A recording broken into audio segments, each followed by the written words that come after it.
Hello students, कैसे हैं। आज हम chapter 1 cold war era in world politics class 12th का चैप्टर लेकर आए हैं और क्वेश्चन लेकर आए हैं very short answer type questions. मैं हूं आपका sir Bodhraj, lecturer in political science. आज मैं आपको very short answer type questions first chapter के जितने भी कवर होते थे मैंने कोशिश की है वो मैंने इसमें कवर कर रहा हूं और आशा करता हूं कि आप बच्चों के लिए ये बहुत ही बेनिफिशियल साबित होंगे। और जो बच्चे बहुत कम पढ़े होते हैं, मतलब नहीं पढ़ सके हैं, तो वो very short answer type questions भी करते हैं, तो आपके 4-5 मार्क्स इस चैप्टर के निकल जाएंगे आराम से। तो क्वेश्चन 1 है, name 2 member countries of NATO. तो नाटो की 2 मेंबर कंट्रीज़ के नाम बताने हैं। वो कौन से हैं वो इसमें आपको 2 के बताने हैं। हमने 4 इसमें किए हुए हैं, जैसे ब्रिटेन है, फ्रांस, यूएसए एंड कनाडा। तो ये 4 मेंबर कंट्रीज़ के नाम आपको इसमें मिल जाएंगे। क्वेश्चन 2 है, name the countries that joint Soviet block. तो वो 2 कंट्रीज़ के नाम बताइए जो सोवियत ब्लॉक को जिन्होंने ज्वाइन किया हुआ था। तो वो हैं बुल्गारिया, इसमें बुल्गारिया है, Hungary, Poland, Romania etcetera joined the USSR bloc. ये यूएसएसआर ब्लॉक के मेंबर थे। जैसे आपने पढ़ा हुआ है कि in the second world war there were 2 blocs, one was headed by USSR and another was USA. तो ये यूएसएसआर के जो मेंबर थे वो थे बुल्गारिया, हंगरी, पोलैंड, रोमानिया। ये 4 मेंबर कंट्रीज़ के नाम इसमें बताए गए हैं। क्वेश्चन 3 है, what do you mean by new international economic order. इसका डिटेल में मैंने वीडियो बनाया हुआ है पहले का, न्यू इंटरनेशनल इकोनॉमिक ऑर्डर। अगर आपने नहीं देखा है तो वो भी देख सकते हैं। और अगर शॉर्ट आंसर में आपको वेरी शॉर्ट आंसर में यहाँ पे भी मिल जाएगा question. New international economic order stands for making the international system fairer. क्योंकि न्यू इंटरनेशनल इकोनॉमिक ऑर्डर जो था वो जो इंटरनेशनल इकोनॉमिक सिस्टम जो था, जो ट्रेड का सिस्टम था, वो सबके लिए फेयरर बनाना चाहते थे। ये अंडर डेवलप्ड कंट्रीज़ ने इस पे जोर दिया था, डेवलपिंग कंट्रीज़ ने। तो new international economic order stands for making the international system fairer, just and equitable bye adopting A code of conduct for the developed countries. क्योंकि ये डेवलप्ड कंट्रीज़ के लिए कोड ऑफ कंडक्ट था, क्योंकि developed countries जो थी वही इन जो अंडर डेवलप्ड कंट्रीज़ और डेवलपिंग कंट्रीज़ थी, विकसित देश थे और विकासशील देश जो थे उनको ये एड वगैरह, मशीनरी, कैपिटल वगैरह प्रोवाइड करते थे। तो वो ये अंडर डेवलप्ड कंट्रीज़ और डेवलपिंग कंट्री चाहते थे कि ये सिस्टम जो है फेयरर हो, जस्ट और इक्विटेबल हो। इसी को न्यू इंटरनेशनल इकोनॉमिक ऑर्डर के नाम से जाना जाता है। तो नेक्स्ट क्वेश्चन है, व्हाट इज़ कोल्ड वार। तो कोल्ड वार आपकी वीडियो भी मैंने डिटेल में डाली हुई है, what was cold war and what was the causes of the origin of cold वार। तो ये शॉर्ट वाला क्वेश्चन है, 2 मार्क्स का क्वेश्चन आपको आ सकता है, तो यहाँ से आप कर सकते हैं। A diplomatic war fought with potent weapons like formation of military alliances, propaganda, etc. तो ये कोल्ड वार क्या था? ये एक डिप्लोमेटिक वार था जो डिप्लोमेसी चलती थी। मतलब हर ब्लॉक जो था वो क्योंकि 2 ही ब्लॉक थे, तो वो यूएसए चाहता था कि यूएसएसआर जो है वो डाउन हो जाए और यूएसए सुपर पावर बन जाए, और उधर से यूएसएसआर चाहती थी कि वो सुपर पावर बन जाए, यूएसए डाउन हो जाए। तो वो उनको एक दूसरे को नीचा दिखाने के लिए जो ये योजनाएं बनाते थे, प्रोपेगेंडा करते थे, मिलिट्री अलायंसेस बनाते थे, उसी को डिप्लोमेसी कहा जाता है। तो वो डिप्लोमेटिक वार इसके नाम से भी इसको जाना जाता है, कोल्ड वार को। फाट विद पोटेंट वेपन्स। तो पोटेंट वेपन्स मतलब वो कौन से हथियारों से जो लड़ा गया। एक तो हो गया मिलिट्री अलायंसेस बना के, प्रोपेगेंडा करके, मिलिट्री अलायंसेस वगैरह करके। It was A state of tension, और मेन ये था क्या, it was A state of tension between the after the Second World War between the two superpowers, the capitalist USA and the communist USSR. तो ये एक state of tension, इसको नेहरू ने nerve वार भी कहा है, प्रोपेगेंडा वार भी कहा है। तो ये एक टेंशन क्रिएट करते थे एक दूसरे को, जो सेकंड वर्ल्ड वार के बाद जो टू सुपर पावर बन गई थी, कैपिटलिस्ट यूएसए और कम्युनिस्ट यूएसएसआर। तो ये था कोल्ड वार। नेक्स्ट है question 5, what is third world? Third world किसको कहते हैं? तो थर्ड वर्ल्ड में states of Asia and Africa, Asia और अफ्रीका कॉन्टिनेंट के देश आते हैं, which became independent as a result of decolonisation process after the second world war. Second world war के बाद अब देखो ये कोलोनाइज्ड देश थे, इनको यूरोपियन कंट्रीज़ ने, पुर्तगालियों ने अपना जो है इनको साम्राज्यवाद यहाँ पे फैलाया हुआ था, कॉलोनीज बनाई हुई थी यहाँ पे।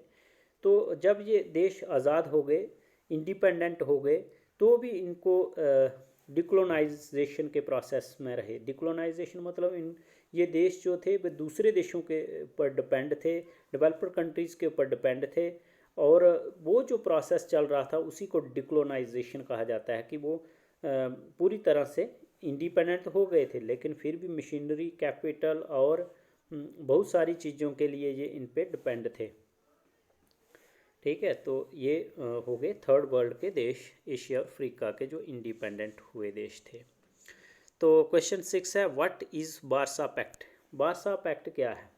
तो वार्सा पैक्ट एक ट्रीटी थी जो कि ऑर्गेनाइज की गई थी यूएसएसआर द्वारा इन 1955 में, मई 1955 में, जो कि इसके क्योंकि इससे पहले 1949 में नाटो बना था, जो कि अमेरिका ने बनाया था, यूएसए ने बनाया हुआ था, NATO, नाटो।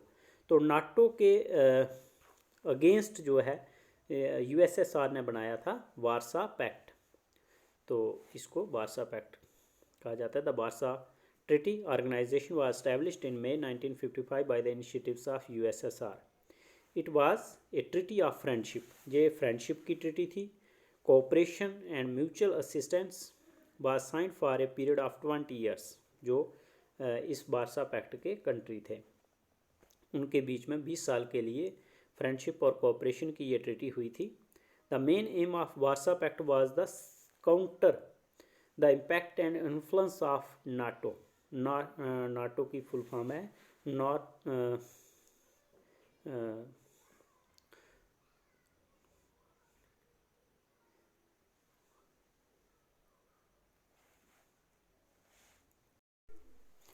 तो नाटो की फुल फॉर्म है North Atlantic Treaty Organisation. Its members included the USSR, Poland, East Germany, Hungary etcetera. तो यहाँ पे भी 3-4 मेंबरों के और नाम बताए गए हैं।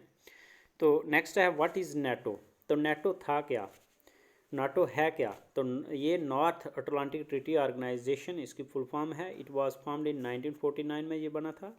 It's members included USA, Britain, France, Belgium, Turkey, Canada, Norway etcetera. It consists of 26 countries. तो ये 26 कंट्रीज़ का बना हुआ है, जो कि जो यूएसए जो है उसने इसको बनाया हुआ था। क्वेश्चन 8 है, what is non aligned movement? इसकी वीडियो भी ऑलरेडी मैंने चढ़ाई हुई है यूट्यूब पे, तो जिन बच्चों ने ये चैनल सब्सक्राइब किया है तो वो वहाँ पे भी देख सकते हैं नॉन अलाइंड मूवमेंट क्या है इसका डिटेल में।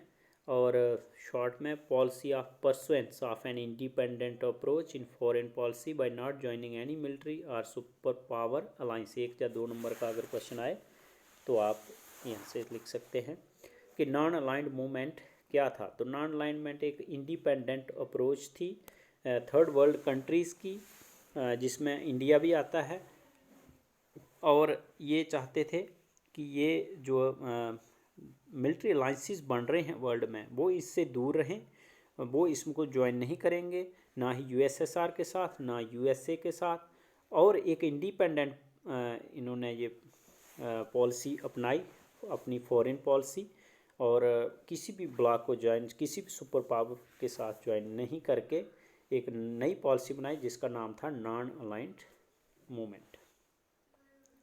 तो नेक्स्ट क्वेश्चन है, name main architect of NAM। Non aligned movement के मेन आर्किटेक्ट कौन हैं, मतलब किन किनों ने, कौन कौन लोग थे जिन्होंने इस नॉन अलाइनमेंट को बनाया था। तो उसमें हैं भारत के Pandit Jawaharlal Nehru, the first prime minister of India, Joseph Broz Tito and Gamal Abdullah are the main architect of NAM के ये मेन आर्किटेक्ट माने जाते हैं। क्वेश्चन 10 है, what is the relevance of non aligned movement after the cold war period और unipolar world. तो वो इसके नॉन अलाइनमेंट के मूवमेंट के रेलिवेंस क्या है, क्या ये आज भी रेलिवेंट है, क्या ये आज भी इसकी ज़रूरत है कुछ। तो यही क्वेश्चन है, after the cold war period के बाद और यूनिपोलर वर्ल्ड, क्योंकि दुनिया जो है वो यूनिपोलर वर्ल्ड में आ गई है, जो कि सिंगल सुपर पावर में आ गई, तो तब क्या इसका रेलिवेंस रहा।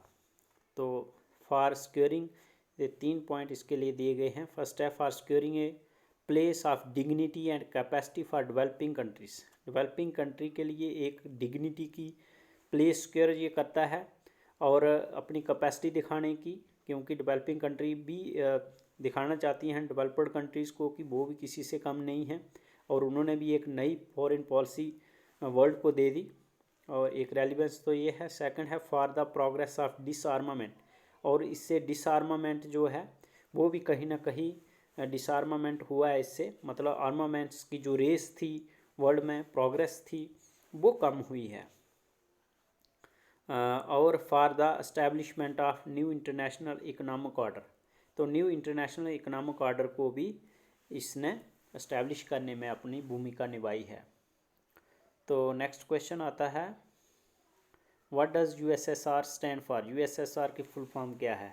तो USSR की फुल फॉर्म है, USSR stands for Union of Soviet Socialist Republic.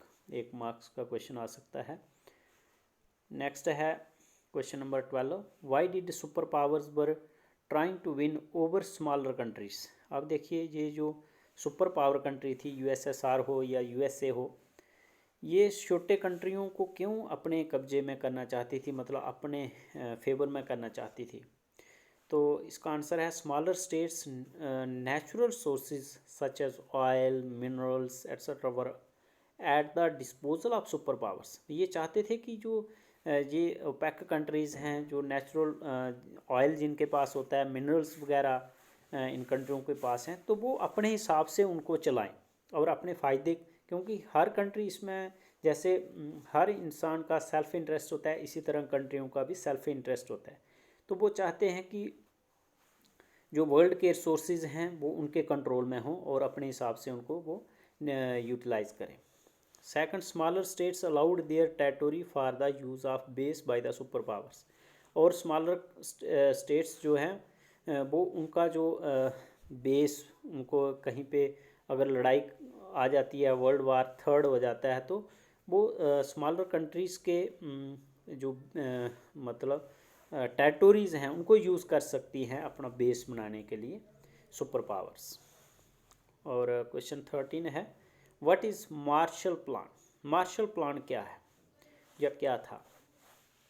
तो मार्शल प्लान एक USA ने ये बनाया हुआ था।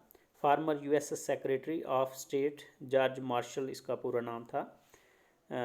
US का ये सेक्रेटरी था, यूनाइटेड स्टेट ऑफ अमेरिका का।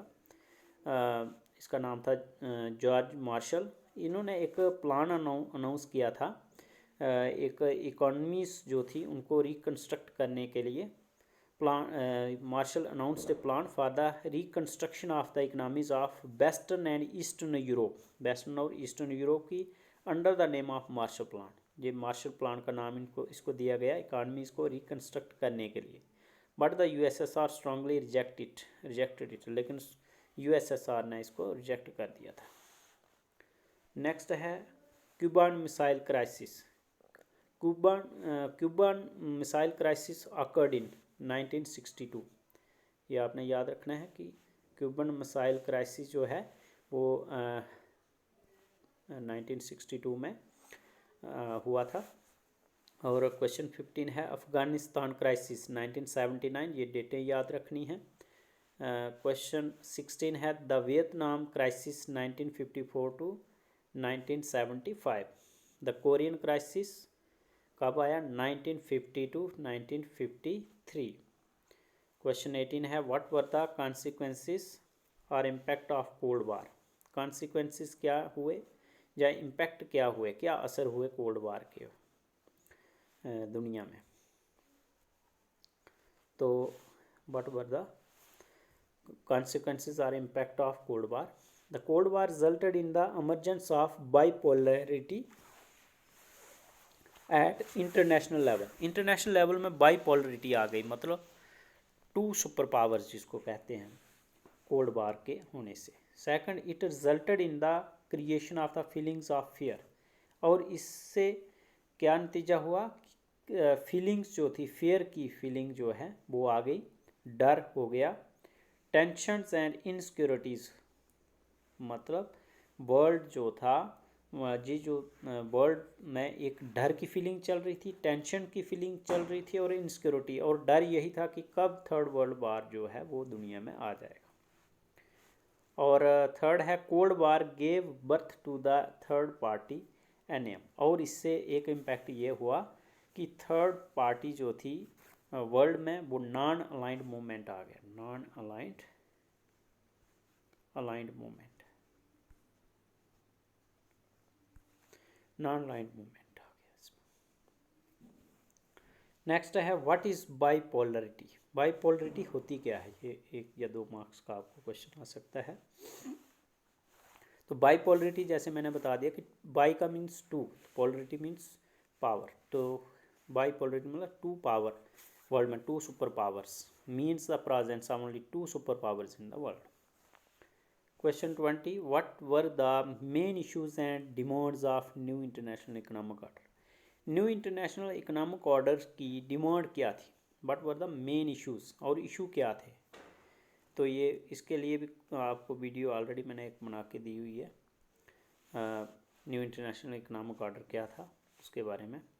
तो उसमें भी ये है क्वेश्चन, तो यहाँ से भी आप शॉर्ट में देख सकते हैं। What were the main issues and demands of new international economic order. Question 1 point, first point है इसमें reconstructing the global economic equations. क्योंकि मेन इशू और डिमांड जो थी न्यू इंटरनेशनल इकोनॉमिक ऑर्डर की, जो ग्लोबल इकोनॉमिक इक्वेशंस को reconstruct करना था, मतलब फिर से दोबारा उसका निर्माण करना। Second, transfer of capital from developer to developing countries. क्योंकि कैपिटल जो था डेवलपर कंट्री के पास था, मशीनरी या पैसा, उसको ट्रांसफ़र होना चाहिए, डेवलपिंग कंट्री के पास भी वो पहुंचना चाहिए, उनको भी मदद उसकी मिलनी चाहिए। Third, transfer of technology from developer to developing countries. और जो टेक्नोलॉजी है, क्योंकि ये भी डेवलपर कंट्रियों के पास थी, तो डेवलपिंग कंट्रीज़ के पास भी ये पहुंचनी चाहिए। Fourth, reconstructuring and reforming of IMF, international monetary institutions like World Bank, international monetary institutions like World Bank and IMF, international Monetary Fund. तो ये इनका भी सही तरीके से और इसमें रिफॉर्म होना चाहिए, रिकन्स्ट्रक्ट होनी चाहिए। तो ये 4 मेन इश्यूज थे, डिमांड्स थी न्यू इंटरनेशनल इकोनॉमिक ऑर्डर में। उसके बाद है what were the features and characteristics of NAM। अब देखिए नॉन अलाइंड मूवमेंट के क्या खासियतें हैं या क्या उनकी करैक्टरिस्टिक्स थी, क्या फीचर्स थे।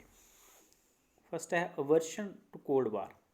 एक तो ये था कि कोल्ड वार से दूर रहना, अवर्शन मीन्स अवॉइड करना, कोल्ड वार में कोई हिस्सा ना लेना, पार्टिसिपेशन ना करना सुपर पावर के साथ।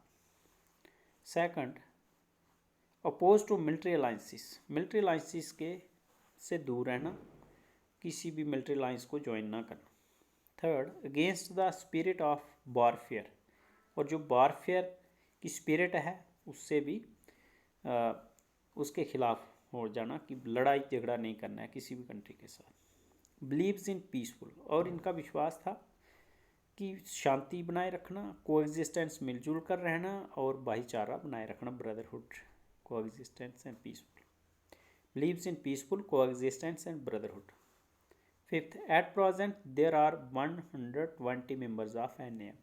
तो इस वक्त NAM में 120 मेंबर जो हैं नॉन अलाइनमेंट के हैं, मतलब 120 मेंबर कंट्रीज इसमें शामिल हैं। तो ये थे very short answer type questions. तो आई होप कि आपको समझ आ गए होंगे। चैनल को सब्सक्राइब करना और ज़्यादा से ज़्यादा शेयर करना सभी बच्चों।